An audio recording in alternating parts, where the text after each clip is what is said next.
আমাদের পেজের একজন সম্মানিত দর্শক চাইনিজ সুপার শপে জব করেন। তিনি আমাদের একটি ছবি পাঠিয়েছেন। ছবিতে দেখা যাচ্ছে সুপার শপে এই বোন টেপারি ফলগুলো বিক্রি হচ্ছে।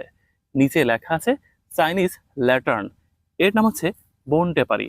গ্রামের মানুষ এটাকে ফটকা বলেই চিনে থাকে। ইংরেজি নাম হচ্ছে নেটিভ গোজবেরি, কোথাও কোথাও বলা হয় ওয়াইল্ড গোজবেরি। চীন দেশের মানুষ বলবর্ধক হিসাবে এই ফল খেয়ে থাকে। বেশিরভাগই সালাদ হিসেবে খাওয়া হয়। কোথাও কোথাও এর কচি ডগা সবজি হিসাবেও খাওয়া হয়ে থাকে। তবে এর ফুলগুলো খুবই বিষাক্ত। এই ফুলের ঘ্রাণ নেবেন না কিংবা কোনো প্রয়োজনেই ব্যবহার করবেন না।